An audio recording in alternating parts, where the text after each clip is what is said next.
In 2013, more than 1,200 reports were received in Escambia and Santa Rosa counties alleging abuse, neglect, or exploitation of elderly or disabled adults. Elder abuse is an often unrecognized and unreported problem. Many times the elderly are abused by people they trust and are reluctant to report it. Other times it can be self-neglect, which can go unreported by friends and neighbors who don't want to cause trouble. Here to share information on identifying and reporting elder abuse is LouAnne Cowan, Social Services Director at the Council on Aging of West Florida. LouAnne, thanks for being here. Thanks for having me, Jeff. Well, I know we're all raising awareness of elder abuse, and I mentioned a couple of the different things, but really, how is that defined? I think it's defined a little bit differently than a lot of people think of abuse. The Florida statute defines abuse as in knowingly or unintentionally inflicting physical or mental pain onto an elderly or a disabled person. Mm-hmm. So when you talk about the mental pain too, give us some examples of what might fall under that category. A lot of times mental abuse is very subtle. They may isolate their victim from outside members, make that member feel like that's the only person they can rely on to provide care for them, give them low self-esteem, where they won't call for help from someone else outside the community. So some control and intimidation and those type of things. Correct. Well, let's talk a little bit about self-neglect. I know when I first came to work for the Council on Aging, that was an interesting concept for me to hear put in the basket of abuse. Tell us a little bit about how that fits into that definition. Many of our clients are referred as self-neglect.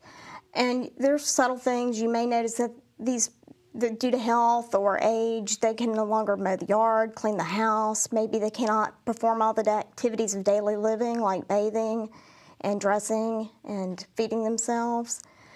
And it just gets to a point where they need assistance. And a lot of times if you'll call the abuse hotline, they can get that assistance through various agencies around, such as Council on Aging. Mm-hmm. Well, I know you and your team, y'all do a great job of going out and visiting with people and having regular contact. And not everybody chooses to live the way we might choose for them to live. What's the difference in maybe not the personal standards of the case manager, but it's not into neglect? How do you find that line of how far can you suggest someone make alterations in their lifestyle? When an investigator from the Department of Children and Families goes out on a call and they interview the victim, the first thing they do is determine if they have capacity to consent. And they ask general questions: what year is it? Who's the president? What would you do if someone broke into your home? And they judge to see if they can make reasonable decisions about themselves, for themselves. And if that's the case, then Department of Children and Families normally does not get involved any further other than to maybe give a referral to an agency such as Council on Aging to provide services for their high-risk abuse cases. Well, we talked about, some reasons that people might not want to report, but it is very important that they do so. What are some warning signs that people can look for? Warning signs would be if you see someone's habits drastically change, if they were outgoing and all of a sudden they're withdrawn. If you've noticed that they're wearing the same outfit for 3 or 4 days in a row, that might be a big red flag. If you notice that maybe they're not getting the medications that they need. Their exploitation is big as far as abuse. If you see that they have the money to pay their bills, but their utilities are being turned off, or that they don't have money for food, you might want to check into that and see why they're not able to pay their bills. Well, you mentioned the elder abuse hotline. Is that kind of the first step to reporting? Yes, Jeff, it's the first step. If you feel like someone is being abused or neglected or exploited, and that's any adult, an adult who may be disabled or an elderly person 60 and above, you're welcome to call the abuse hotline. That's 1-800-96-ABUSE. You'll talk to a counselor on the phone, give as much information as possible, because it helps the investigator when they go out on the case. And if you're in doubt, the counselor on the telephone will tell you if it meets the criteria for an abuse report here in Florida. Mm-hmm.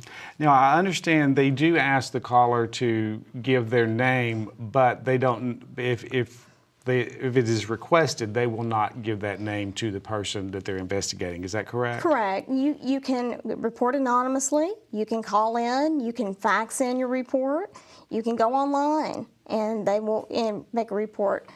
It's so beneficial though. Reporter information is protected by law, so they're not going to give your name out to anyone.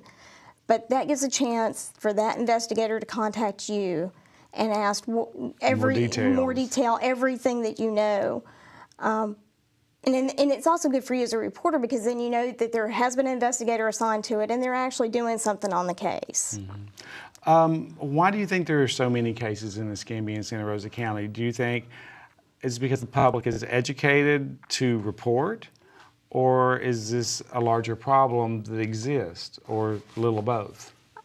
Well, actually, I think there's probably a lot of cases of abuse that aren't reported to the hotline. I think people feel that if they call it in, that they'll remove that person from the home and put them in a nursing home, or maybe retaliation from the alleged perpetrator who's inflicting the abuse.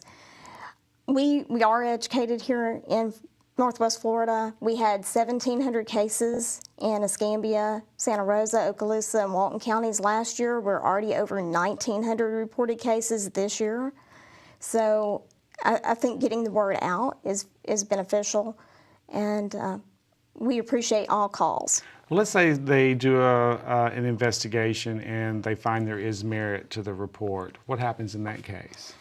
If a client has capacity to consent, but they feel that they're at high risk of nursing home placement, they make a referral to us. Council on Aging agrees to provide services to that client within 72 hours of the time we receive the report. And so we'll go out to the home, we'll give them shelf-stable meals, maybe input some companion or homemaker to help out. Some of the houses that you see that are really bad, we've gone in and done deep cleans to help get those situated, and we put those services in a home to prevent them going to a nursing home. And that ties right back to what we do, try to keep people living independently in their own home for as long as possible, and you and your team do a great job. Thank you. Well, thank you for being here. Thanks.